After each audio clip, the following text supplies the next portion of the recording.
Hi everybody, this is Boog Reviews, and today I'm going to be doing a Throwback Thursday review on the McFarlane Toys Movie Maniacs Series 6 Predator variant figure. So before we take a look at the Predator, let's go ahead and take a look at the accessories that he comes with. So first up, you get this movie poster with the base right here. These bases got a lot smaller as time went on, and Movie Maniacs went into the later series.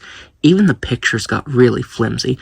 I actually put some double stick tape to some cardstock on the back of this to make it a little bit thicker because it was just bending completely. So yeah, I do like this. It does look really cool, but these got a lot cheaper as the line went on. Up next, you get the Smart Disc, and this has some incredible sculpt detail to it.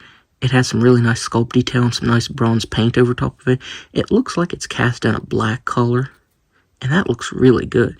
You even get some phenomenal sculpt detail on the inside right there.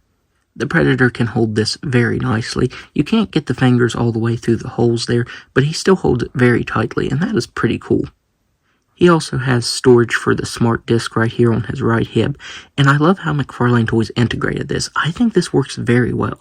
You just peg it in like this, and it stays very well. You get a little bit of gappage, but it stays very well, and it looks really nice on there. I really wish that NECA did the same thing. The way they integrated the Smart Disc going into the holder right there, it is a pain, and I actually snapped one of the Smart Discs because of that.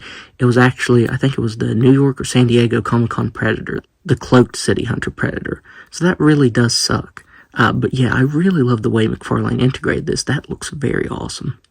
And finally, since this is the battle damaged version, you can actually remove the arm right here. You get two pegs that peg into the holes there, and man, that looks really good. Just the amount of sculpt detail on where the arm's been cut off right there, and that really bright green blood, that looks fantastic. It does look a little bit funny when you have it attached to the figure because you get this line from where it detaches.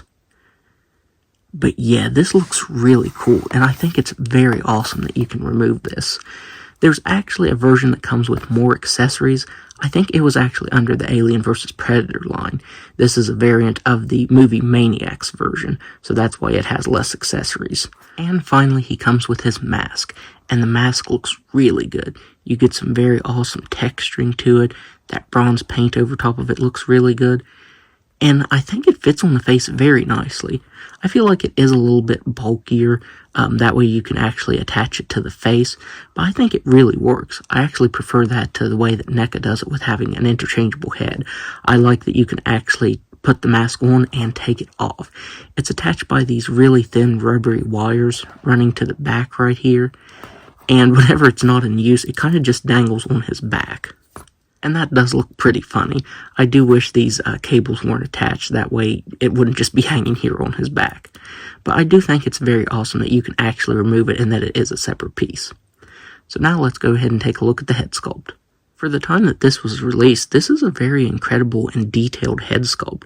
You get so many different tones on the skin. The head sculpt looks very glossy. I wish more of the skin actually looked glossy on this figure. You get this very nice gloss coat right there. Man, just all the different paint details and textures on it look very nice. The dreads are done in a very soft, pliable material similar to the cables on this mask. They have some really nice sculpt detail to them as well. This is just a very awesome looking head sculpt, and I actually didn't realize at first that he had articulation here in the neck. This is a separate piece that slipped over top of the joint, and it hides the articulation there very well.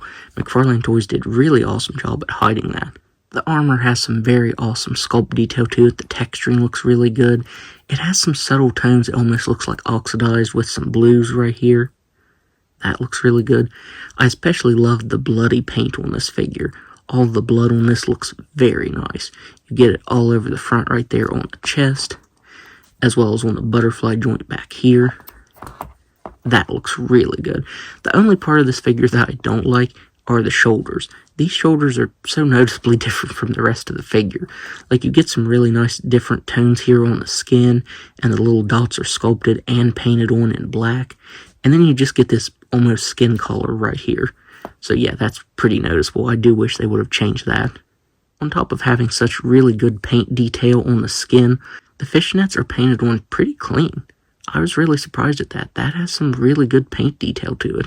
You do get this cannon on the back. You can actually swivel it up. It has 3 points of articulation right here. The dreads do get in the way, so you do kind of have to move them around like that.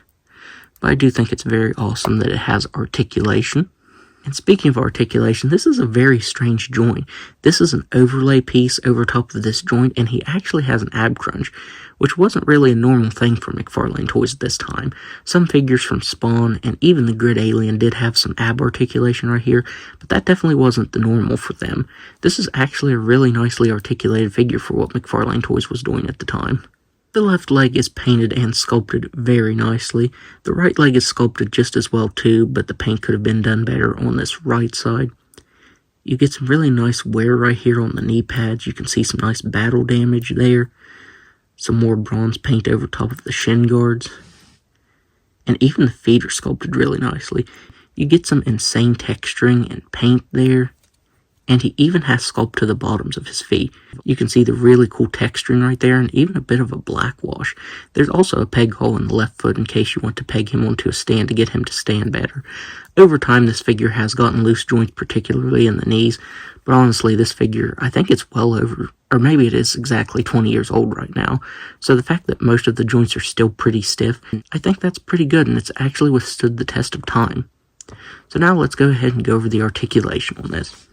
So he has a hinged head that can move up just a little bit. He can look down all the way and move his head side to side. He has shoulders that can move out all the way. You actually get butterfly joints, and that's pretty surprising as well. These butterfly joints are done really well. He has a swivel at the bicep that can move side to side. A swivel at the elbow right here, it's a bit tricky to move. And you kind of mess up the sculpt. It is meant to stay one way, so you can move it, but it does mess up the sculpt. You can actually retract the blades. You can push them out if you want. They feel pretty sturdy, but it is a bit tricky to get them back out again once you put them in. So I think that's pretty cool. And on the right wrist, you get a regular swivel. On the left one, you get a different type. You get the hinge up and down and swivel side to side. But this one was fused together from the factory. I even heated it up and I couldn't get it to budge, so I just left it that way. So it is weird that they decided to give it different articulation on this side. It might be because the hand is a reuse from the regular version of this. They just added a couple new parts, I think the damage and the damage paint from the regular version. He has an ab crunch that can move back just a little bit. I think it might be a ball joint up here too. It can move side to side. He can crunch forward just a little bit. He has a swivel waist that can move side to side, but the more you move it, the more you're going to mess up the sculpt, though it's not as noticeable as up here on the elbows. He has hips, and these feel really fragile. You can see that they do move out that far. He can kick forward that far, back just a little bit, swivel at the thigh, single jointed knees that can bend back that far, and ankles that can move side to side. Well, actually, it's up here in the shin, a shin swivel, I should say, that moves side to side, and ankles that can move up and down pretty nicely. So now, let's do some size comparisons. So first up, here he is next to the NECA Battle Damaged City Hunter Predator, and I have to say, I actually think I prefer this McFarlane one. I just really love the sculpt, the articulation, and the paint detail on it. I also feel like the mask and the smart discs were integrated better on the McFarlane one than on the NECA one. Here he is next to the McFarlane Grid Alien, which to this day is still one of my favorite Alien figures. And finally, here he is next to the Series 1 movie Maniacs Freddy Krueger figure. And you can see how as the line went on, they progressed with their sculpts, paint detail, and everything. This Predator looks very nice, and this Freddy is kind of inaccurate. I feel like they definitely could have done better on it, which they actually did. I think they redid him a couple waves later. But yeah, they definitely got better as the line went on. So overall, I would highly recommend picking this up because I genuinely think this is better than the NECA one. I just absolutely love this one. I honestly didn't think this one would replace my NECA one, but it has. It is an incredible looking figure. So that's my review. If you like this review, be sure to hit the like button and subscribe to my channel. Thanks for watching.